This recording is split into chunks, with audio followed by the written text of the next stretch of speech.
1928년 헝가리에서 태어난 사람이 있었습니다. 윌리 위젤이라는 사람인데 2차 세계대전 때 종군 기자로 그는 복무하게 됩니다. 그가 쓴 책 중에 밤이라는 책이 있는데 여기에서 이 나치 독일이 유태인들을 어떻게 학살했는지 이런 사실들을 고발하는 내용이 됩니다. 우리가 알고 있지만은 나치 독일은 독일 안에 살고 있는 600만 명의 유태인들을 학살하게 되지 않습니까? 거기 이제 주동자 역할을 한 것이 아이만이라는 사람입니다. 이 아이만은 히틀러의 사주를 받아가지고 그 많은 유태인들을 가스실에서 또는 여러 가지 죽이는 방법으로 많은 유태인들을 죽였습니다. 어느 날 이 아이만이 이 광장에다가 장대를 세워놓습니다. 그리고 어린아이 하나를 그 장대에 목을 매달아서 달아놓은 거예요. 많은 사람들이 지나가면서 위협을 느낄 수 있도록 두려워하도록 그렇게 아이를 매달아 놓은 겁니다. 그때 이 종군 기자였던 엘리 위젤이 그렇게 물어봅니다.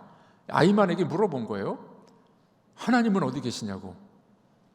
그랬더니 이 아이만이 대답하기를 하나님은 장대 위에 매달려 죽어가고 있는 아이와 함께 죽는다고, 죽어가고 계시다고. 아주 교만한 사람이죠. 그렇게 많은 사람들을 죽인 사람입니다. 전쟁이 끝난 후에 이 아이만은 무서워서 도망을 가버립니다. 이름도 바꾸고 신분 세탁을 해가지고 아르헨티나 저 남미 구석에 가서 살게 됩니다. 그런데 발각이 돼요. 유태인들 비밀 경찰이 이 아이만을 발견합니다. 그걸 데려옵니다. 전범 재판소에 이제 맡기게 되는 거죠. 이에 이 엘리 위젤 이 종군 기자는 그의 책에서 이렇게 두 번째 질문을 합니다. 하나님은 어디 계십니까? 그는 이렇게 기록하고 있습니다. 하나님은 지금 아이만을 심판하고 계십니다. 이렇게 책에 기록을 하고 있습니다. 여러분, 사람들은 무엇이든지 심는 대로 거둔다라는 말을 합니다. 죄를 지으면 죄에 대한 대가를 받게 되어 있는 것은 당연한 이치가 됩니다. 우리는 보통 이걸 뭐라고 이야기합니까? 인과응보, 권선징악, 우리가 심은 대로 거둔다? 이 뭐 진리입니다. 우리 다 알고 있는 내용이 됩니다. 자, 그런데 한 가지 질문이 있습니다. 하나님이 무조건 모두 다 죄 지었기 때문에 벌을 주실까요?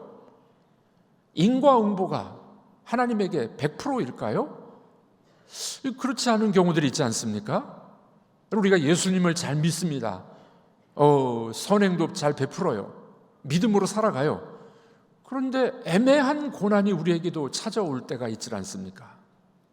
여러분, 그런 경험 없으신가요? 괜한 누명을 씌우기도 하고, 내가 잘못이 없는데 내가 고통과 고난을 당하기도 하고, 사람들이 나를 비난하기도 하고, 그런 경우는 어떻게 우리가 해설할 수가 있겠습니까? 자, 이유 모를 고난, 우리에게도 그런 일들이 있게 됩니다. 그러므로 우리는 이렇게 생각해 볼 수 있어요. 모든 것이 다 인과응보는 아니다 하는 겁니다. 모든 게 다 그렇진 않아요. 예를 들어 보겠습니다. 여러분들 욥기 창세기에 보면 요셉이 나옵니다. 요셉은 자기 잘못 때문에 그렇게 팔려갔나요? 아니었어요. 형들이 요셉을 시기했습니다. 요셉이 꿈을 이야기하니까 형들이 시기가 난 거예요. 이 아들이, 막내 아들이 자기들보다 높아진다는 그 꿈을 듣고 난 다음에 시기심이 발동돼 가지고 형들이 요셉을 애굽의 종으로 팔아버렸잖아요. 애매한 고난이었어요. 종으로 팔려갔습니다. 근데 보디발이라는 이 장군의 집에 팔려갔는데 보디발의 아내가 요셉이 너무 준수하게 잘생겼어요. 그거 어떻게 해요? 요셉을 꼬시죠. 나랑 같이 잠자자. 요셉이 도망갑니다. 누명을 씌웁니다. 요셉이 자기를 범하려고 했다고 이 여인이 거짓말을 하는 거죠. 요셉이 감옥을 가는 감옥을. 애매한 고난, 죄가 없는 고난. 어떻게 설명하겠습니까? 그런 일들이 종종 있지 않습니까? AD 300년경에 이 마카리우스라는 사람이 있었습니다. 초대교회, 예수님 이후에 초대교회가 형성되면서 제일 중요한 운동 중에 하나가 수도원 운동이에요. 수도원. 이 수도원에서 이 마카리우스라는 사람이 아주 경건한 사람이었었습니다. 존경받는 사람.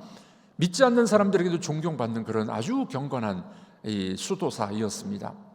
그런데 어느 날 그 동네에 사는 어떤 처녀가 임신을 한 거예요. 옛날에는 처녀가 임신하면 돌 맞아 죽었거든요. 요즘에는 아니지만은 옛날에는 그 동네에서 이제 살 수가 없는 거예요. 그러니까 이제 변명을 하는 겁니다. 이 처녀가 도대체 누구의 아이냐, 아빠가 누구냐? 이 처녀가 말을 하기를 그 유명했던 경건했던 수도사 마카리우스가 아빠라고 이야기를 하면 거짓말을 한 거예요.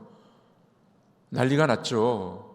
이 경건하고 존경을 받았던 마카리우스 누명을 쓰고 그만 수도원에서 파면당합니다.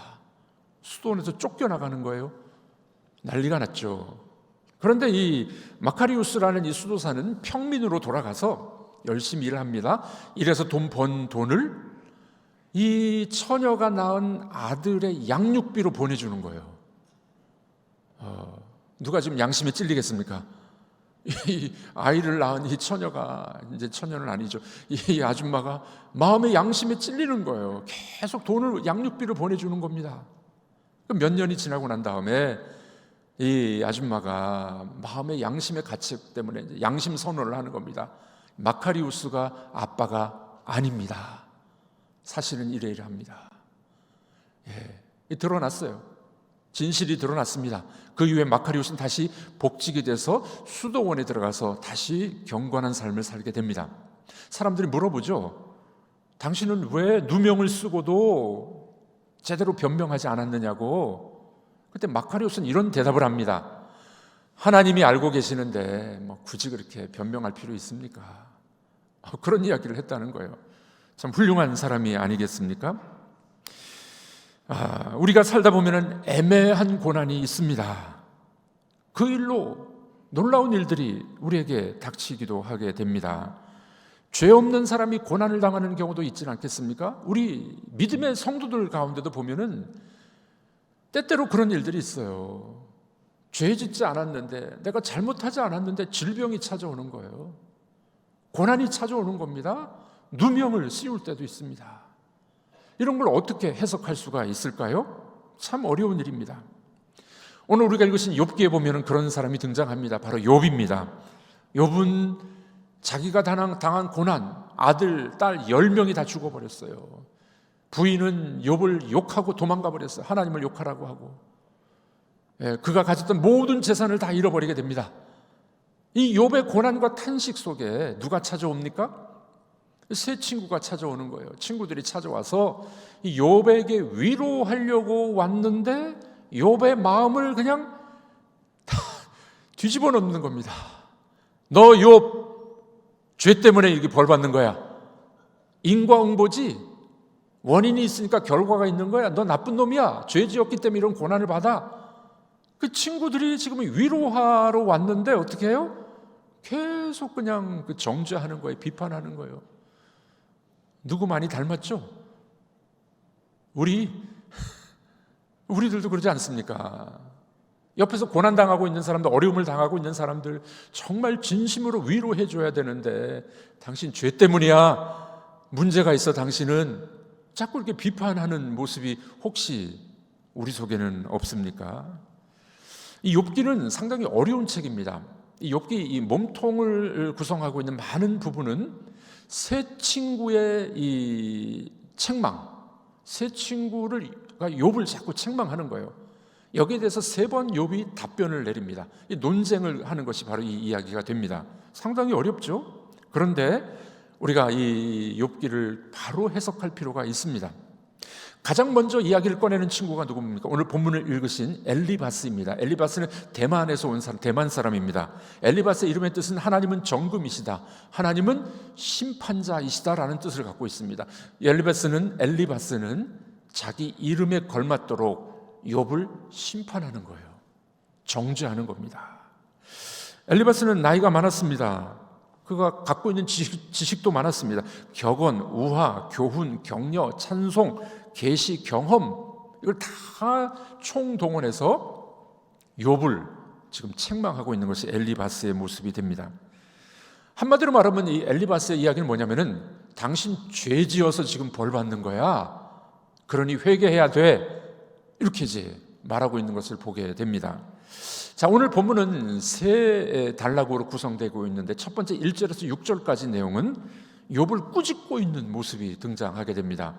그 중에서 대표적으로 3절과 4절 우리 다시 한번 읽어보도록 하겠습니다. 보라, 전에 내가 여러 사람을 훈계하였고 손이 늘어진 자를 강하게 하였고 넘어지는 자를 말로 붙들어 주었고 무릎이 약한 자를 강하게 하였거늘.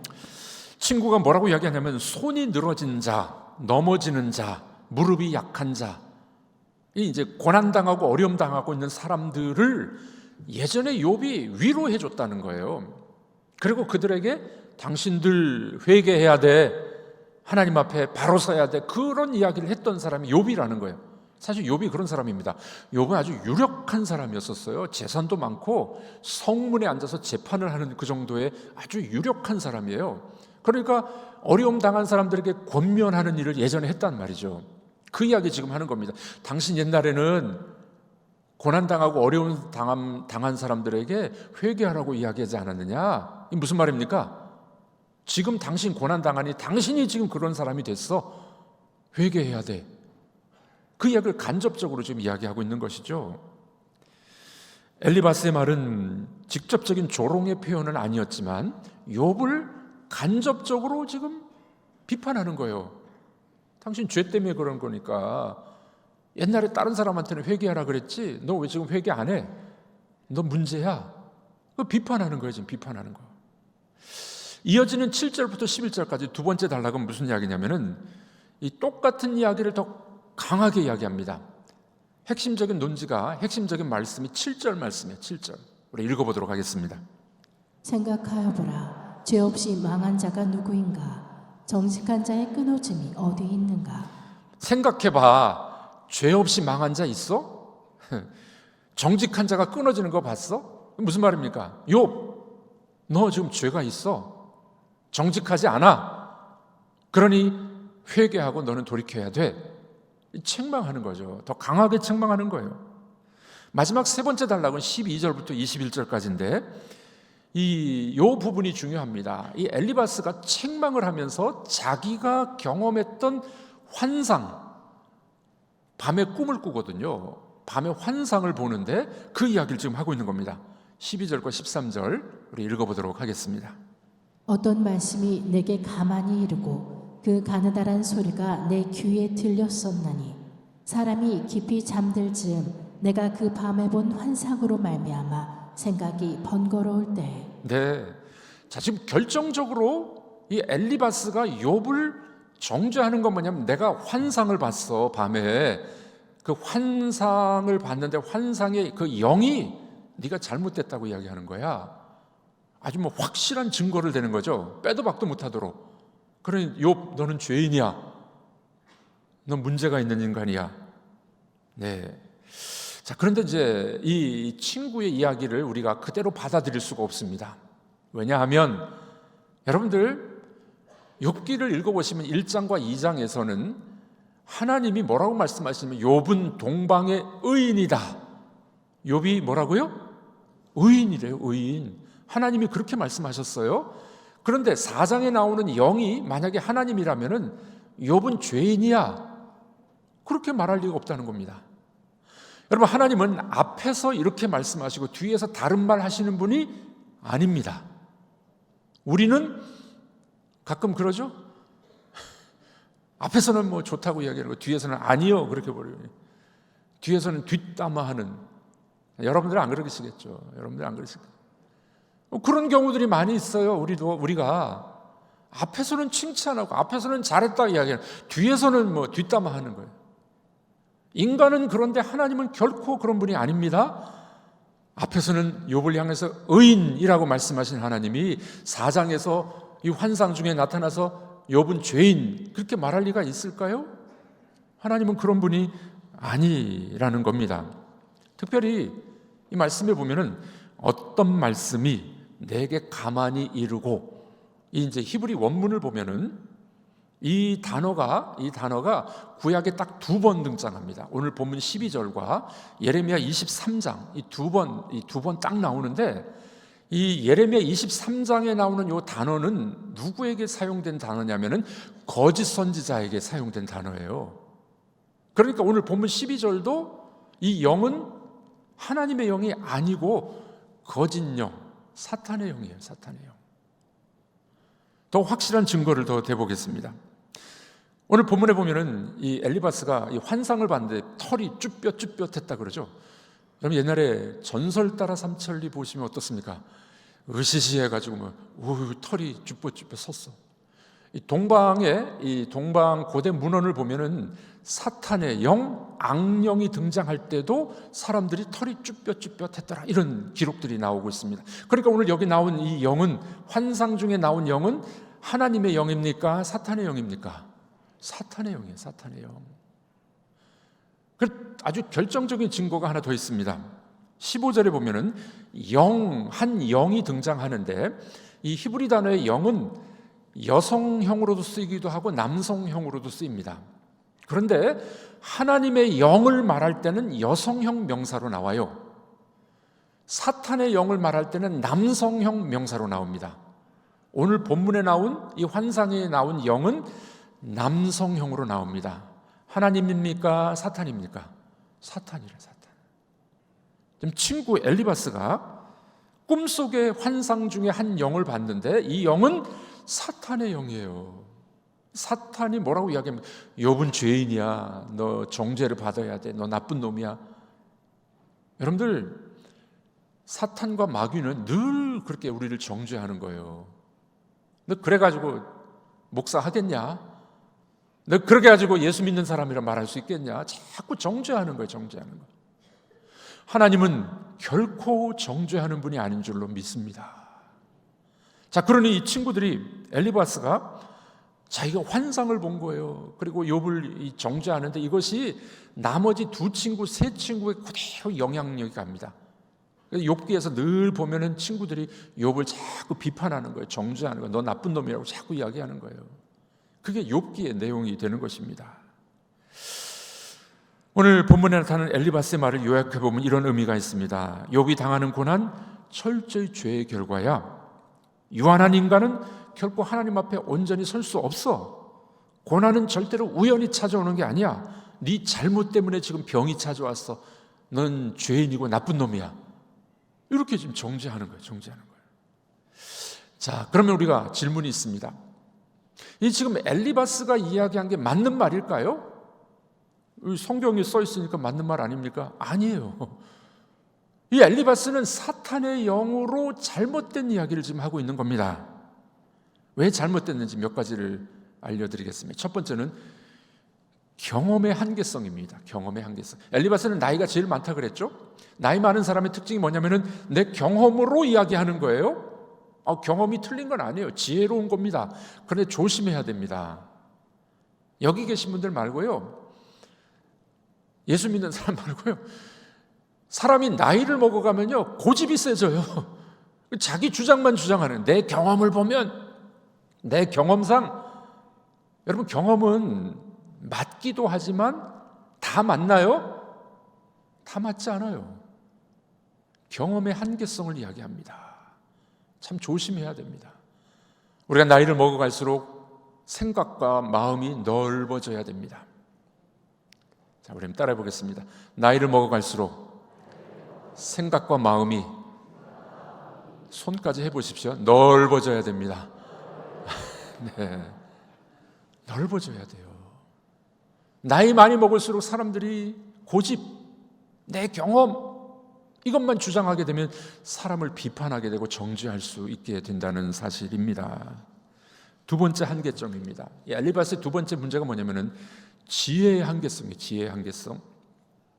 엘리바스는 뭐라고 이야기했냐면 인과응보야, 권선징악이야. 이것만 알고 있었어요. 이것만. 근데 우리 하나님은 이걸 초월하는 분이에요. 내가 죄가 없더라도 어떤 때는 고난이 찾아오는 거예요. 애매한 고난도 있어요. 우리는 잘 몰라요. 하나님의 그 놀라운 뜻과 계획은 몰라요. 나중에 가서 알아요. 하나님은 인간의 지혜를 초월하는 분입니다. 그러므로 우리의 지혜만 가지고 사람을 재단하거나 정죄해서는 안 된다는 겁니다.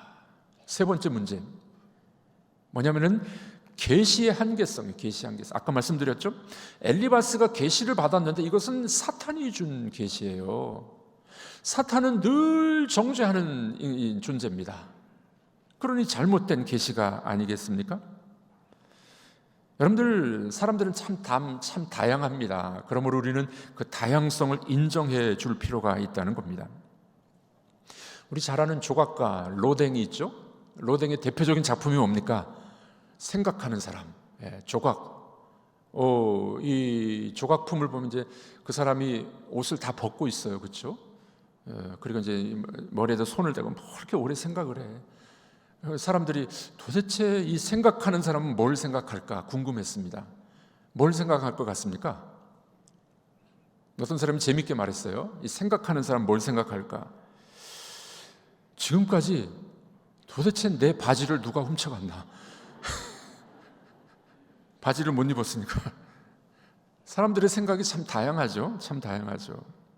엘리바스는 욥을 비판하면서 자기의 한계를 모르는 거예요. 그리고 자기가 다 맞다고 생각하고 욥을 나쁜 놈이라고 자꾸 이야기하는 거예요. 그러지 말아야 된다는 겁니다. 자신의 한계성을 모르고 다른 사람의 치부만 드러내는 잘못을 저지르고 있습니다. 우리가 살아갈 때 참 조심해야 될 부분입니다. 우리들도 옆에 있는 사람 고난을 당합니다. 질병이 왔어요. 어려움을 당합니다. 그럼 우리는 비판하기 쉽다는 거예요. 당신 죄 때문이야. 이런 게 문제야. 기도 안 해서 그래. 그러지 말라는 거예요. 그러지 말라. 하나님의 뜻이 다른데 분명히 있는 것도 기억을 하셔야만 됩니다. 여러분, 우리는 여기서 엘리바스와 다른 한 사람을 발견하게 됩니다. 엘리바스는 늘 정죄하는 사람이었었어요. 사탄의 생각은 늘 정죄예요. 그러나 이분은 결코 정죄하지 않는 분이 계십니다. 누굴까요? 우리가 믿는 예수 그리스도, 그분은 우리를 정죄하지 않아요. 예수님의 사역을 보십시오. 성경을 보십시오. 예수님은 가난한 자, 병든 자, 심지어는 간음한 여인들, 죄인들, 세리들, 사회에서 인정받지 못하는 사람들, 사회적 약자들을 돌보셨는데, 심지어 문둥병자가 와도, 죄인이 와도 예수님은 결코 정죄하지 않습니다. 나는 너를 정죄하지 않는다. 예수님은 그들을 사랑해 주셨습니다. 덮어 주셨습니다. 용서해 주셨습니다. 예수님은 심지어 문둥병자를 만져 주셨어요. 예수님은 그런 분이 아니었었습니다. 사람들은 정죄하고 비난하고 비판하지만 내 의견이 맞다라고 고집을 피우고 있지만, 그러나 예수님은 그런 분이 아니셨습니다. 예수님은 어떻게 해요? 우리 죄된 인간들을, 부족한 인간들을, 병든 인간들을 이해해 주셨습니다. 보듬어 주셨습니다.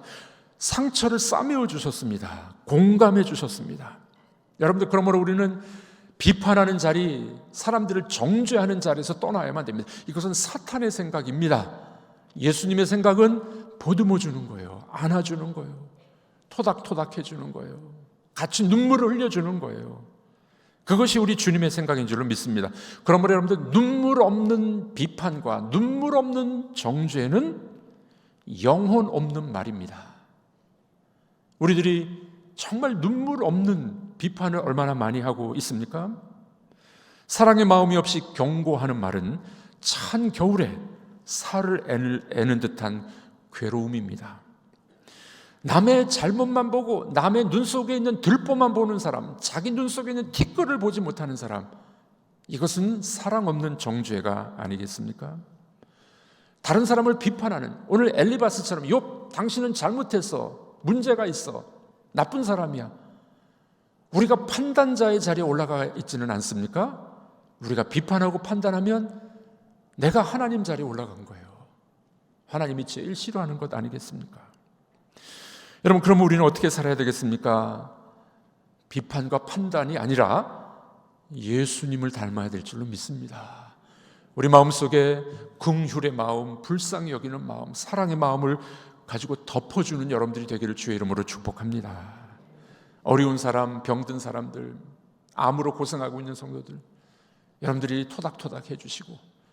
함께 기도해 주시고 눈물로 기도해 주시고 격려해 주신다면 그 사람들이 살아나고 소망이 있지 않겠습니까? 미국에 이민 간 어떤 아빠가 있었습니다. 아이들을 데리고 이민을 갔는데 초등학교 1학년짜리가 학교를 가기 싫대요. 왜 그러는가 봤더니 뭐 이유를 잘 몰랐습니다. 근데 이제 1학년짜리였는데, 초등학교 1학년짜리였는데 학교를 가기 싫은 날을 가만히 보니까 체육이 있는 날을 가기 싫어했대요. 왜 그런가 봤더니 이제 미국 학교는 이제 운동을 많이 시키거든요. 우리나라는 맨날 공부만 시키는데 미국 학교는 어렸을 때는 운동, 뭐 놀이 이런 거 많이 해요. 1학년짜리가 체육을 많이 하는, 달리기를 많이 했대요. 달리기를 많이 하는데 이제 한국 아이니까 키도 작고 이제 달리기를 잘 못했대요. 미국 애들은 키도 크고 다리도 기니까 뭐 따라가질 못하는 거죠. 그러니까 얘가 달리기하고 체육만 있으면 학교를 안 가는 겁니다. 아빠가 겨우겨우 보냈는데 어느 날 이 아이가 상장을 하나 받아왔네. 상장에 이런 내용이 기록되어 있었습니다. 위의 학생은 달리기 대회에서 누구보다 최선을 다해 뛰어 다른 학생의 모범이 되었으므로 이 상장을 드립니다. 꼴찌에게 준 상장이에요. 얼마나 열심히 뛰었을까요? 미국 애들 따라가려고 열심히 뛴 거예요. 그래도 꼴찌를 한 거예요. 그런데 선생님이 그걸 본 거죠. 최선을 다하는 모습을 본 거예요. 이 아이는 그 상장 하나 때문에 용기를 얻게 됐답니다. 다시 학교 가는 것이 즐거워졌대요. 여러분들, 너 꼴찌야. 맨날 뛰어도 그것밖에 안 돼. 그러면 기가 죽어가지고 어디 뛰겠습니까? 너 최선을 다했어.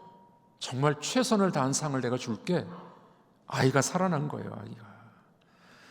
데살로니가 전서에 이런 말씀 있지 않습니까? 여러 말로 서로 위로하라. 여러 말로 서로 위로하라. 성도들은 그런 삶을 살아가야 될 줄로 믿습니다. 어떤 장로님 한 분이 사업에 실패했어요. 부도가 났습니다. 큰일 났습니다. 집에 들어가기가 싫었어요. 아내 얼굴 보기가 힘들었겠죠. 밤늦게까지 배회하다가 할 수 없이 밤 늦은 시간에 이제 집에 들어갑니다. 집에 들어가는데 대문이 활짝 열려 있고 막 안팎으로 불이 환하게 켜져 있는 거예요. 이게 무슨 일이야? 뭐 잔치가 있나? 봤더니만 그 아내가, 이 장로님 부인이 불을 다 켜놓고 지금 부도 맞고 들어오는 남편을 환영해 주는 겁니다. 온 세상이 당신에게 손가락질을 한다 할지라도 나는 당신의 진실을 믿습니다. 비록 부도가 나서 많은 빚을 졌지만 당신의 진실은 부도가 나지 않았습니다. 욥과 같이 하나님이 축복하셔서 당신 다시 회복될 거예요. 아내가 이렇게 해주니까 남편이 그냥 눈물을 흘리고 부둥켜 안고 아이들과 울면서 다시 힘을 얻었답니다. 그리고 이 장로님이 다시 재기를 해가지고 다시 성공적인 삶을 살 수 있었다고 합니다. 여러분들, 아내가 그것밖에 안 되냐고, 지질이 못 나가지고 부도 났냐고, 우리 집은 어떻게 살 거냐고. 남편이 어떻게 됐겠어요?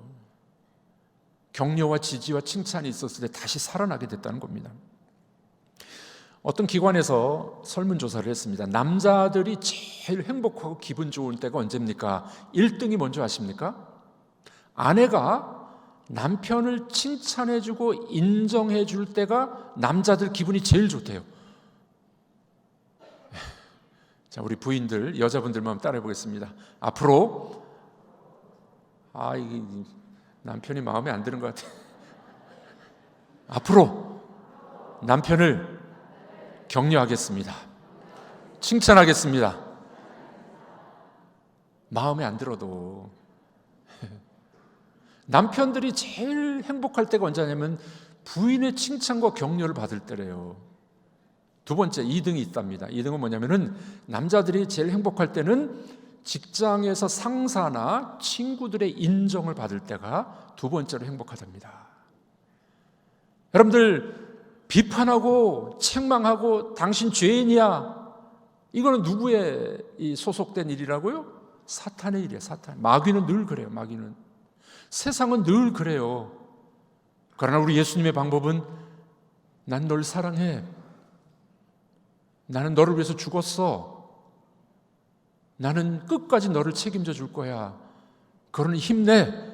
다시 일어나. 여러분들, 우리 주님은 이 아침에 여러분들에게 그렇게 말씀하시는 줄을 믿습니다. 다시 한번 일어나라.